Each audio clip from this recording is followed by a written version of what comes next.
I, Kalen, Alpha of the Blood Moon Pack, reject you, Alara, as my mate. The words, laced with ice and disgust, echoed through the suddenly silent Great Hall. The ceremonial fire crackled, casting leaping shadows that danced across the faces of the entire pack, faces etched with shock, pity, and cruel amusement. I stood frozen, the ritualistic white silk clinging to my trembling limbs, my gaze locked on the Alpha who was supposed to be my destiny. He was magnificent, carved from mountain stone and moonlight, and his eyes, the color of a winter sky, held no warmth. He hadn't just spoken, he had severed the bond. He stepped back as if my proximity might infect him. "The moon goddess has erred," he declared, his voice booming. "The Blood Moon Pack requires strength. It requires a powerful Luna. I will not be shackled to a wolfless Omega. You are weak, a stain on our bloodline. You are nothing." The collective gasp was stolen by the first ripple of laughter. It started with Lyra, his beta, her perfect lips twisted in a smirk. And it spread. The pack, my pack, laughed. The rejection was a physical blow, a void opening in my chest, but the humiliation was 1,000 knives. He hadn't just rejected me, he had annihilated me. Wait, before the next revelation unfolds, if this mystery has already captivated you, let us know where you're following this story from. To ensure you don't miss unexpected claims, broken bonds, or awakenings under the moon, subscribe and stay close. Now, back to the scene. My breath hitched. Wolfless. It was the truth. While every other pack member, even the lowest Omega, had their shift at 16, mine had never come. I was a failure of the goddess, a human masquerading in a wolf's world. Kalen looked past me, his gaze scanning the crowd, and offered his hand to Lyra. She glided to his side, a perfect silver wolf in human form, her power a tangible aura that brushed against mine. She fit. I didn't. Tears burned, hot and blinding, but I refused to let them fall. Not here. Not while they were still laughing. I turned, my bare feet silent on the cold stone, and walked. I didn't run. I walked, shoulders back, head held as high as I could manage, each step an agony. The laughter followed me out of the great hall, a living, breathing monster that nipped at my heels. I walked past the pack houses, past the scent of wood smoke and roasting meat, past the life I had known. I walked until the trees of the Blood Moon territory swallowed me whole. Only then did I run. I ran until my lungs felt like they were full of acid and my legs gave out. I collapsed against the rough bark of an ancient pine, the forest floor damp and cold through the thin silk. The rejection wasn't just emotional, it was a physical severing. A cold, deep ache had settled where the nascent bond had tried to form. Without a pack, without a wolf, I was rogue. And a wolfless rogue in the Deadwoods, with winter closing in, was a death sentence. Rogues, feral and maddened by solitude, tore apart anyone who strayed too far. Rival packs would kill me on sight. I was, as Kaiellen had said, weak. I huddled against the tree, the temperature dropping as the twin moons climbed higher. The silk was useless. A shiver racked my body, so violent it rattled my teeth. This was it. I was going to freeze to death, humiliated and alone. The cold seeped into my bones, a numbing poison. I thought of Kaiellen, his strong hands, his cruel, beautiful face. I thought of the warmth of the great hall, a warmth I would never feel again. Despair was a heavy blanket, heavier than the snow that began to drip down from the canopy. "No," I whispered, the sound stolen by the wind. I would not die like this. I would not let his words be my ending. I clenched my fists, digging my nails into my palms, trying to focus on the sting of pain rather than the creeping numbness. I tried to find that inner fire, the wolf that should have been there. There was nothing, just a hollow, frozen void. The cold was winning. My vision blurred. The dark trunks of the trees seemed to sway. I let out a final, shuddering breath, and my head slumped against my knees. It was over. But as my consciousness faded, something strange happened. The void inside me didn't feel empty anymore. It felt full. A different kind of energy, not the hot, restless power of a wolf, but something else. It was quiet, green, and deep, like the roots of the forest itself. It stirred, uncurling from the base of my spine. I felt a tingling sensation, not warmth, but an absence of cold. I lifted my head, my limbs heavy. The snow that had landed on my dress and in my hair was gone, melted. I looked at my hands. They were trembling, but not from cold. A faint, pale green light, like the first leaves of spring, pulsed beneath my skin. I pressed my palm against the frozen trunk of the pine. The bark, slick with ice, suddenly felt warm. The tree hummed beneath my touch. I pushed myself up, stumbling. Where I had been sitting, the snow was gone, melted away in a perfect circle. In its place, tiny, impossible shoots of green grass were pushing through the frozen earth. In the dead of winter. I wasn't wolfless.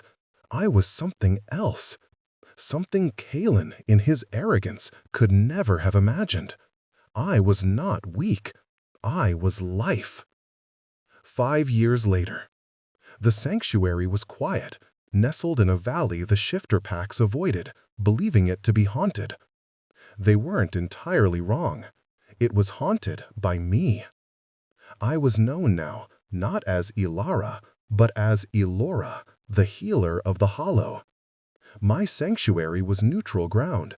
Shifters, fae, and even lost human hikers stumbled upon it, seeking refuge. I healed them, if I could. My power, that green living energy, had grown. It was part of the valley now, woven into the ancient trees and the clear-running stream.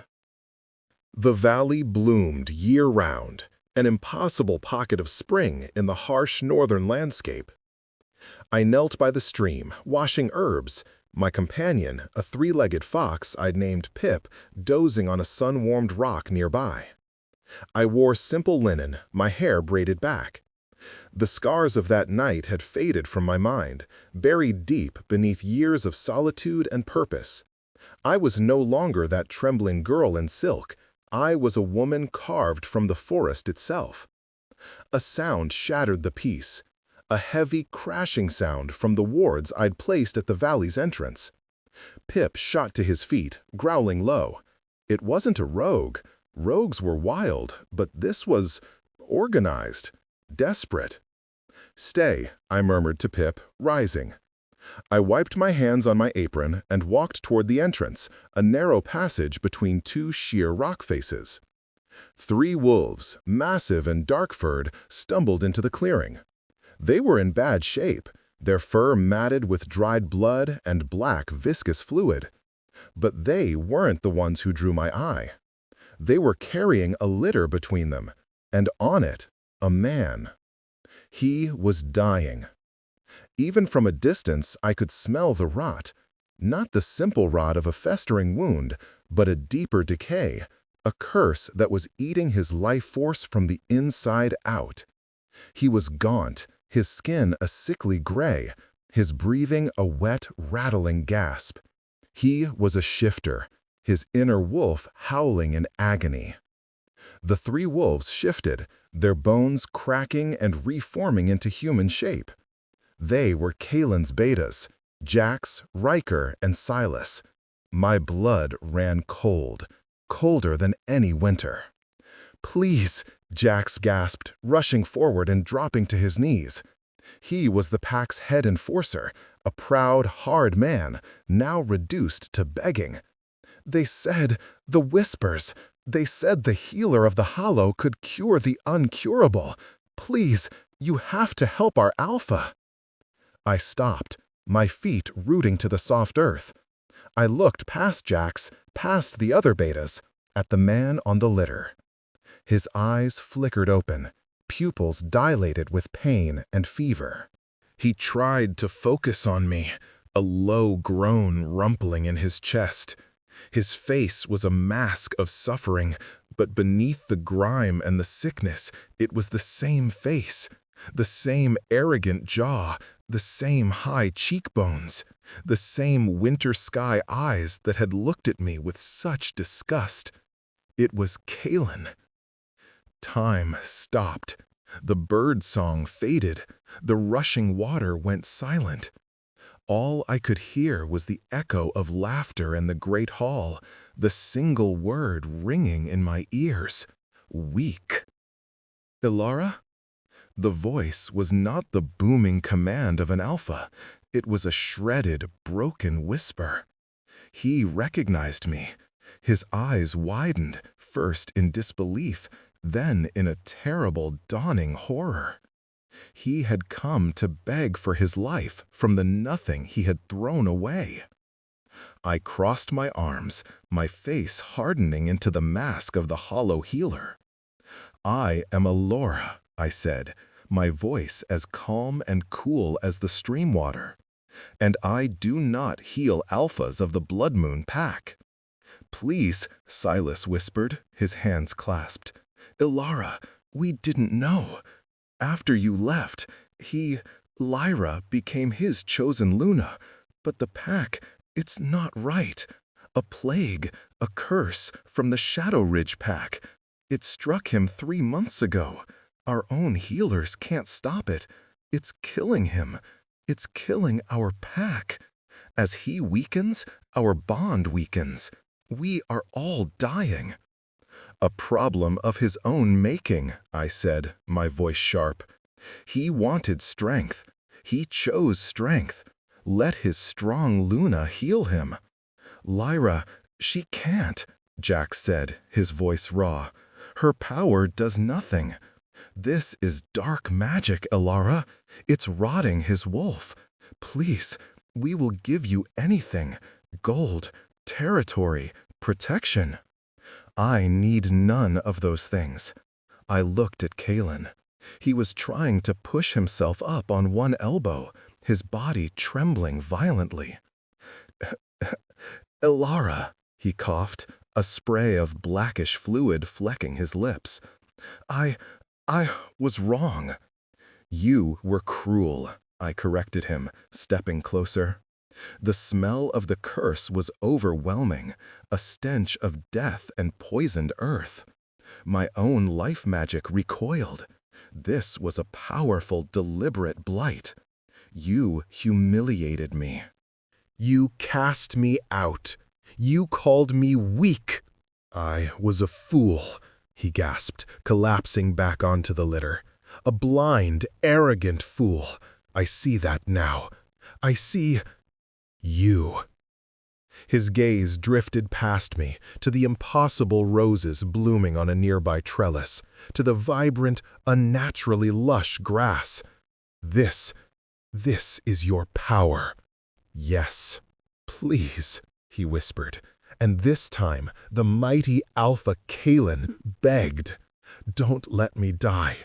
Don't let my pack die. Whatever my sin, they don't deserve it. Please, heal me." The irony was so thick I could choke on it. The man who had destroyed my life, who had deemed me worthless, was now entirely at my mercy. I could heal him. I could feel the curse, a thorny, dark entity wrapped around his life force. My power could unwind it. It would be difficult. It would be painful.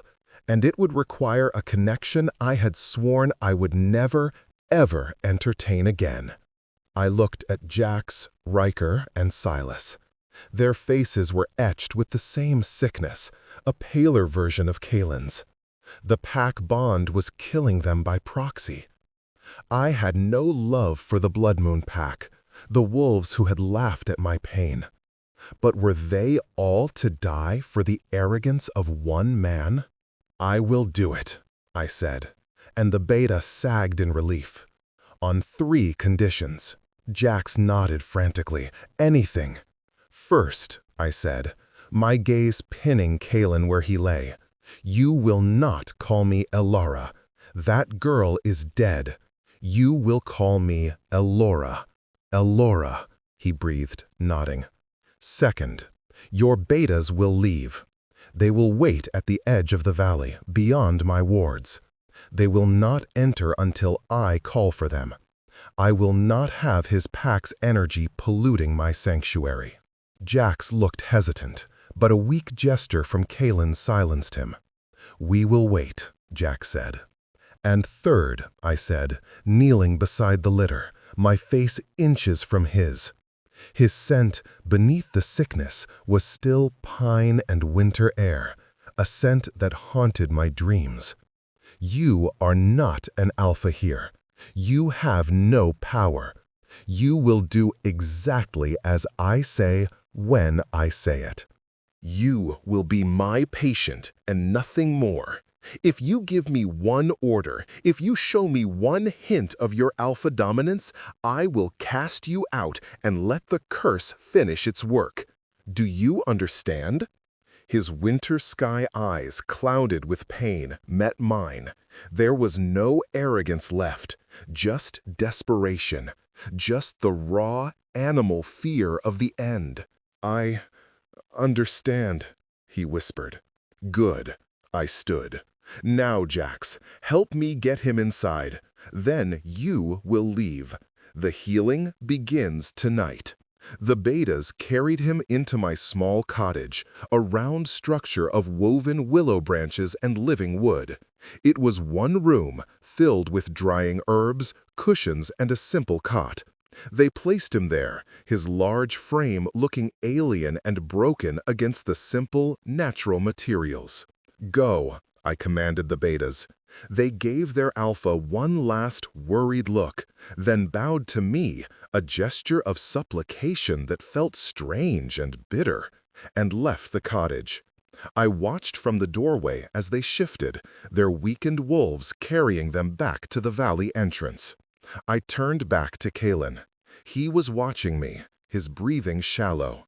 The silence of the cottage was thick, broken only by his pained gasps and the distant sound of the stream. This will not be easy, I said, walking to my workbench and grinding herbs into a bowl. This curse is deep. It's anchored to your wolf. What will you do? To heal you, I have to touch the curse. To touch the curse, I have to connect to your life force, the very thing I am trying to save. I mixed the herbs with spring water, creating a thick green paste. This will help cleanse the physical symptoms, but it won't touch the magic. I walked to the cot and sat on the small stool beside it. Remove your shirt. He fumbled with the ties of his tunic, his fingers weak and clumsy. He growled in frustration. I can't. You are not an alpha here, I reminded him softly. You are just a man. Let me. My fingers brushed his as I undid the ties. His skin was cold and clammy. I pulled the rough-spun tunic away. His chest, once a broad expanse of corded muscle, was gaunt. His ribs showed.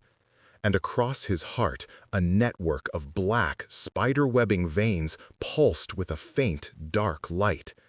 This was the heart of the curse. "Goddess," I whispered. "It was worse than I thought." "It hurts," he admitted, his voice small. "It feels cold, all the time. I am going to apply the poultice. It will sting." I dipped my fingers into the green paste. His skin flinched under my touch, but it wasn't my touch he reacted to. It was the magic in the poultice. The moment the herbs touched the black veins, they hissed like water on hot coals. Kalen arched off the cot, a strangled scream ripping from his throat. "Hold still," I commanded, pressing my other hand flat on his shoulder to keep him down. His strength, even diminished, was formidable. "It burns," he choked out, his eyes screwed shut. "It's fighting the life magic," I said, my voice steady as I spread the paste over the dark mark. "Be still." He panted, his body rigid with pain, but he obeyed. He lay back, his teeth gritted, sweat beading on his forehead.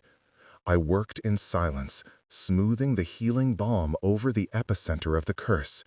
His pain radiated into the room, a palpable, dark energy. Finally, I finished and covered the poultice with a clean linen bandage. He lay there, trembling, his eyes closed. "Thank you," he murmured. I said nothing, moving to wash the bowl. "Elora, why?" he asked, his voice rough. "Why help me? After what I did, I expected you to let me die." "I am not a murderer," I said, my back to him. "And your betas are right. Your pack does not deserve to die for your sins." "They laughed," he whispered. "I heard them. They laughed at you." "Yes, they did." I turned, my expression unreadable. "You will rest now. The real work begins when the moon is highest." "What real work?" "The poultice only calms the vessel. To break the curse, I have to go in." I lit a bundle of dried sage, letting the smoke cleanse the air. "I have to connect my mind to yours. Find the root of the curse, and tear it out." His eyes widened in fear. "Connect to my mind?" "It's the only way. It will require you to be completely vulnerable, to show me the parts of you that the curse is feeding on." I met his gaze. "It will not be pleasant for either of us." He swallowed, the sound loud in the quiet room. I trust you." The words were almost my undoing. I trust you. 5 years ago, he wouldn't have trusted me to carry his water. The world had turned upside down. "Do not trust me, Alpha," I said, my voice soft but cold. "Trust my power. Trust that I want you gone from my valley, and the only way to do that is to heal you. Now sleep." I gave him a draught of poppy tincture. He drank it without question, his gaze never leaving my face. Within moments, his breathing evened out, the pain lines on his face softening as the drug pulled him under. I sat in my chair, watching him, the monster of my past now helpless in my bed. My power hummed, sensing the blight in my sanctuary. It wanted to fight. It wanted to heal. But my heart was a tangled knot of old pain and new, strange pity. When the moons were at their zenith, casting a silver-blue light into the cottage, I began. I sat on the floor by his cot, cross-legged. I placed one hand on his forehead and the other over the bandaged poultice on his heart. I closed my eyes, took a deep breath, and let my power flow. I pushed past the physical, past the flesh and bone, and sank into his consciousness. It was a dark, stormy place. His wolf, his inner self, was trapped in a cage of thorny black shadows. The curse. I reached for it, and it lashed out, feeding me his darkest memories, his deepest fears. I saw a young Kalen, barely 10 years old, watching as his father, the previous Alpha, was torn apart by rogues.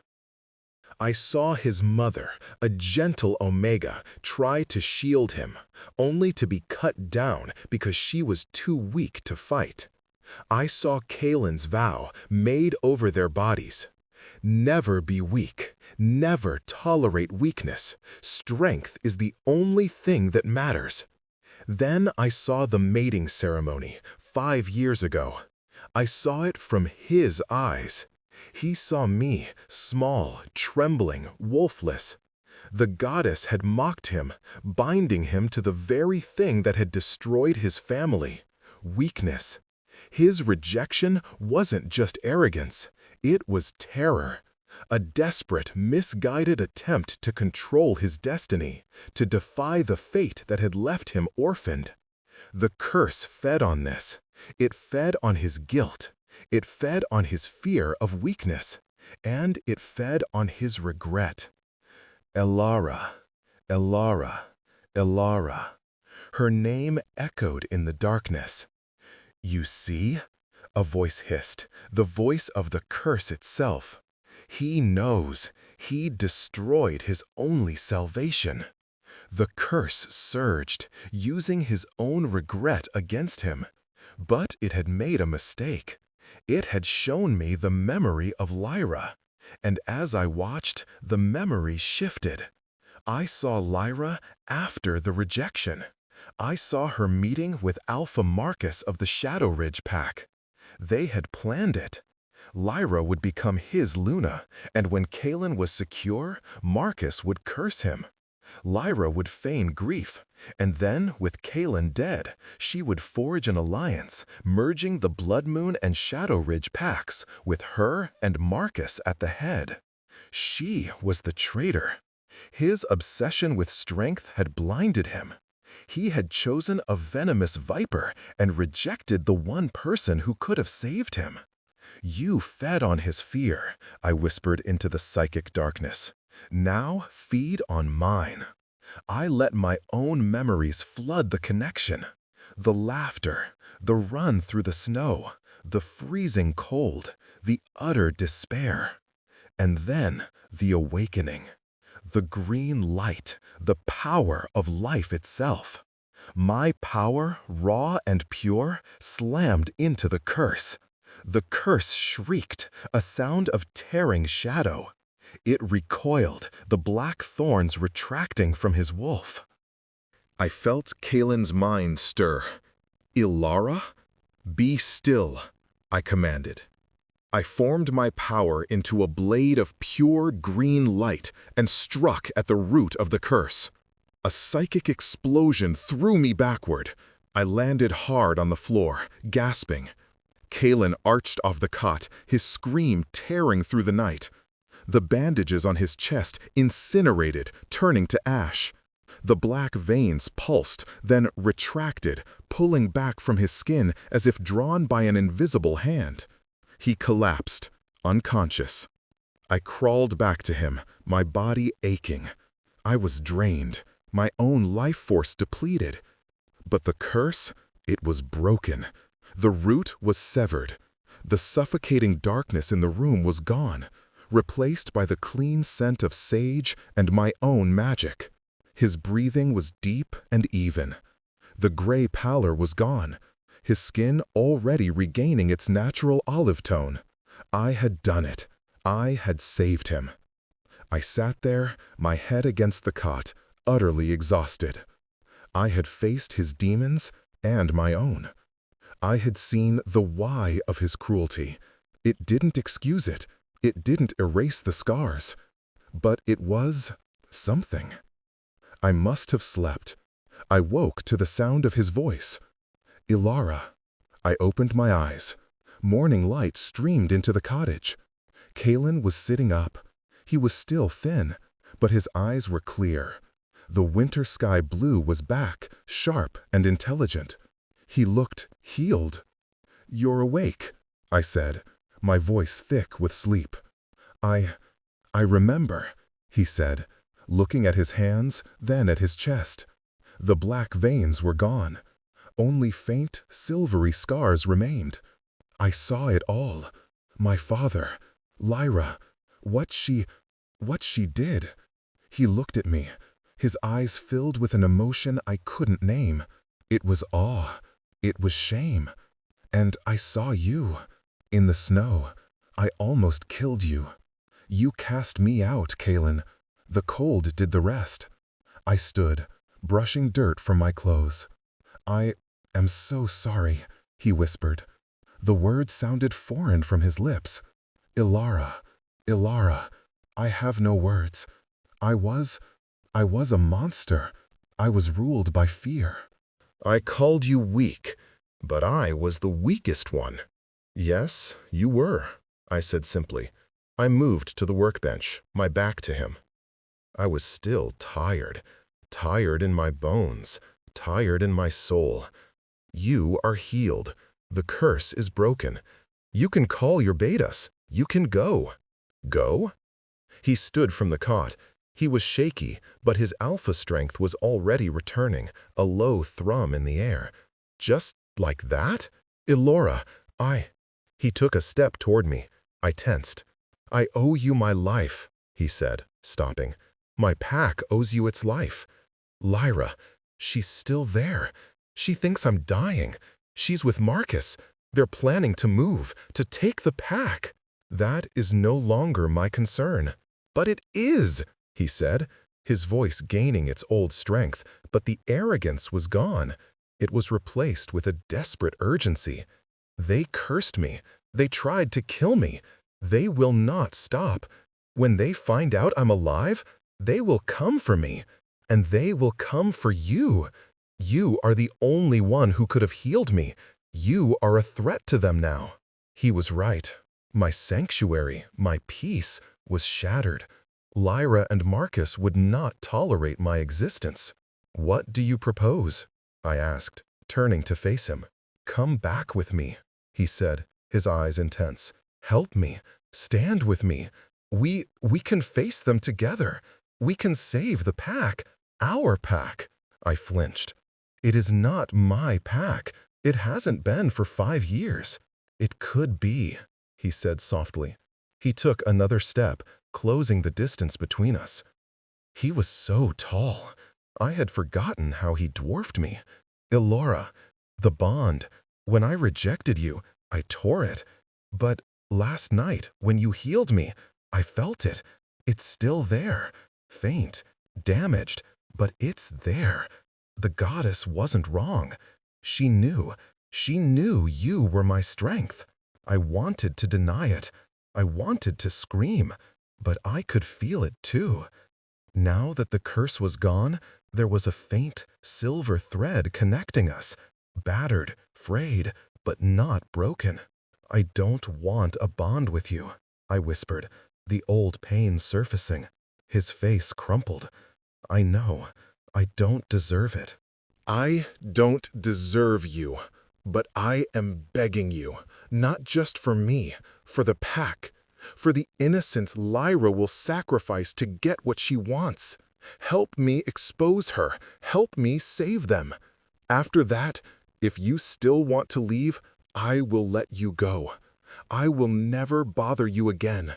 You have my word. I looked into his eyes, the eyes of the man who had broken me and the man I had just saved. He was right. Lyra was a poison, and I was the only one who knew the truth. Before I could answer, a howl split the air, a warning howl from the valley entrance. Jax! Kalen growled, his head snapping toward the sound.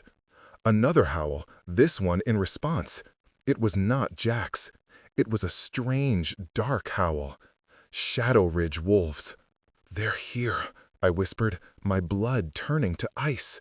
They knew, Kalen snarled, his wolf surfacing. His eyes bled from blue to gold. Claws pricked at his fingertips. They must have had a sentry. They knew your betas were here. They knew I was here. They're coming to finish the job. I ran to a chest in the corner, pulling out a leather jerkin.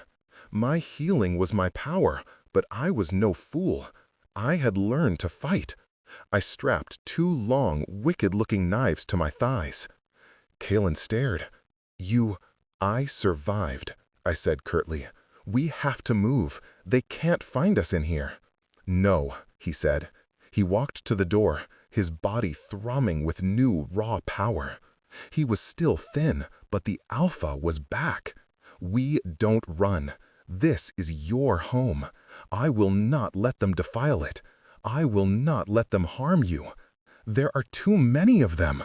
"He's right," a voice said. Jax, Kalen, and Silas burst into the cottage in their human forms, armed with short swords. "Alpha, you're healed!" Jax stared, his eyes wide with joy.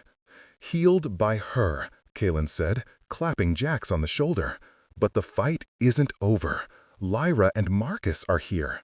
"We saw them," Riker said, his face grim. "At least 20. Marcus is leading them."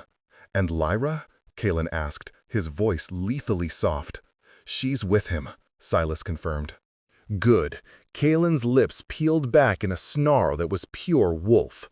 20 of them. 4 of us. 5, I said, stepping forward. Kalen looked at me.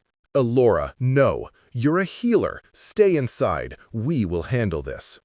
I laughed, a short, bitter sound. "You are not an alpha here, remember? You are in my valley, and you will not give me orders." I walked past him to the doorway. I could smell them now, the wet dog, bloody scent of the Shadow Ridge wolves. I closed my eyes, planting my bare feet on the earth. This is my sanctuary, and they are not welcome. I pushed my power out, not to heal, but to grow. The 20 wolves burst into the clearing. Alpha Marcus was at their head, a massive black wolf. Beside him, in her human form, was Lyra. She was beautiful, clad in black leather, her silver hair streaming. "Kalen!" she screamed, her face a mask of shock and rage. "You're alive! How?" Her eyes darted to me, standing in the doorway. "You, the little Omega bitch! You did this!" "He is healed, Lyra," Kalen said, stepping out to stand beside me. His betas fanned out, forming a line. "And you are a traitor." "Kill them!" Marcus snarled, and the pack surged forward. "Now!" I commanded. I slammed my palms onto the earth. The ground erupted. Thick, thorny vines as thick as a man's arm exploded from the soil, wrapping around the charging wolves. Roots burst from the ground, ensnaring their legs, dragging them down. The ancient trees of the valley moved, their low-hanging branches sweeping wolves from their feet. My power, the power of life, was defending itself. Lyra and Marcus, taken by surprise, were the only two to evade the initial trap. "What is this?" Lyra shrieked. "What are you?" "She is my mate," Kalen roared, and he shifted. It was an explosion of power.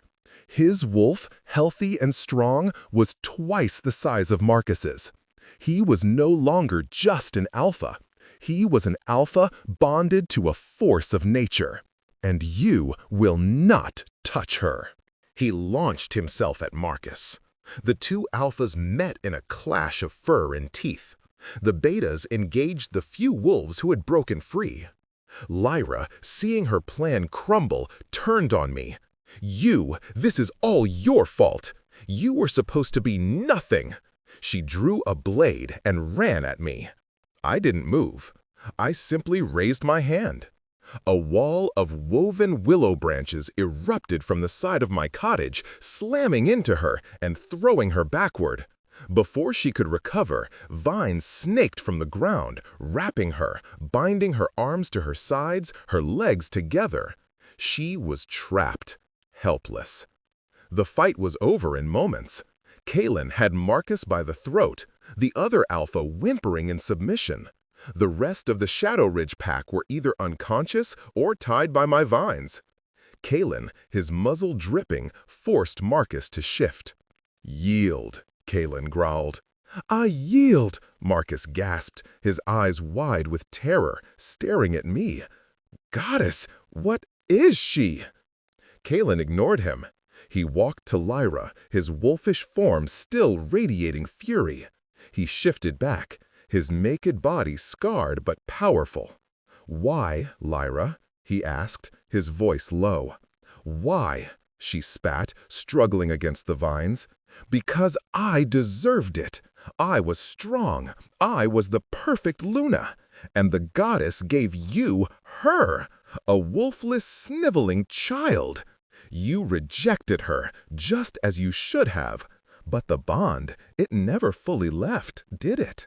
You were always half empty. You were weak, Kaylin. Too weak to be my alpha.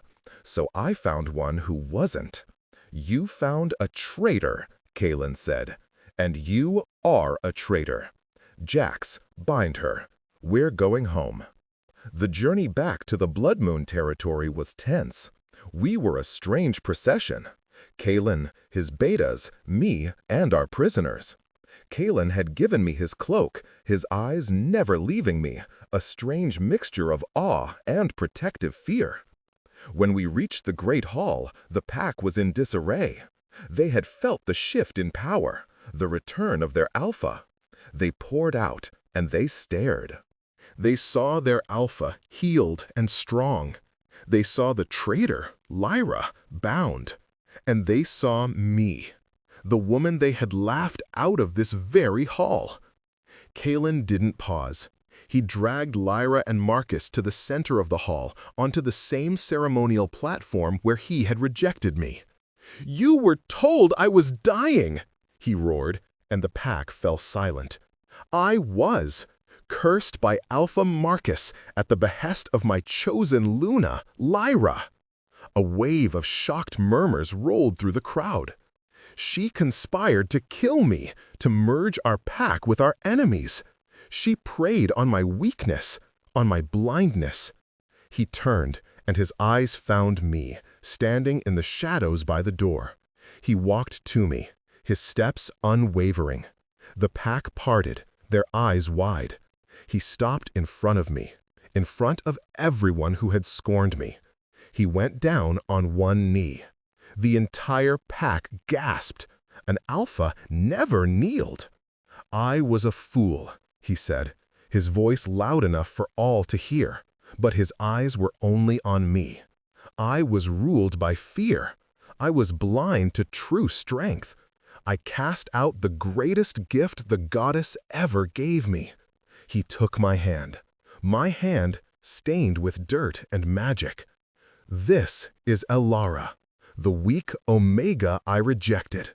He looked up, his voice breaking with emotion. "And this is Elora, the healer of the hollow. She is my true mate, and she is the one who saved me. She is the one who saved us all." He rose, turning me to face the pack, our hands still clasped. I called her weak, but she faced death in the woods alone and mastered a power none of us has ever seen. I called her nothing, but she is everything. She is your true Luna, and I will spend the rest of my life earning the right to stand beside her. Silence. Complete, stunned silence. Then, one by one, the pack members dropped to their knees. Not for him, for me. My eyes burned, but this time the tears were not of humiliation. Kaylin looked at me, his heart in his eyes. He had done it. He had reversed the greatest wrong of his life, in the very place it had happened. The healing of the pack took weeks. Lyra and Marcus were imprisoned, their fate to be decided by a council of alphas.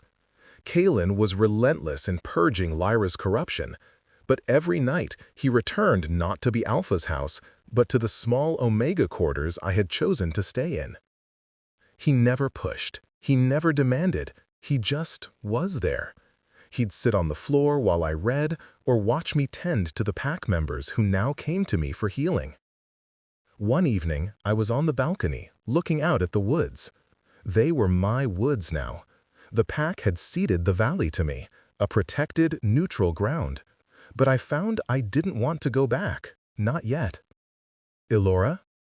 Kaylin stepped out, holding 2 mugs of tea. He offered one to me. "Thank you," I said, taking it. We stood in silence, watching the moons rise. "It's not enough," he said quietly. What isn't? What I did, in the hall, apologizing. It's words. It doesn't erase the scars. No, I agreed. It doesn't. He turned, his face etched with a pain that had nothing to do with a curse. How do I fix it, Elora? How do I make you feel safe? How do I heal what I broke? I looked at him, at this powerful alpha who was bearing his soul. You can't, I said. His face fell. What you broke, I healed, in the woods, alone. What I need now is not for you to fix my past. I need to know you can be trusted with my future. He put his mug down and took my hands. They were warm, strong. I will never, ever let fear make me cruel again, he vowed, his voice thick. I will never look at you and see anything but strength. You are my anchor, Elora.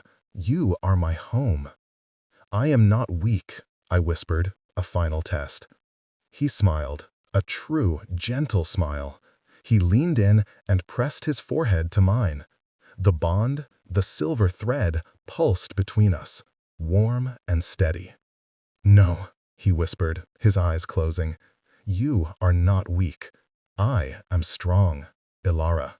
I am finally, truly strong, because you are.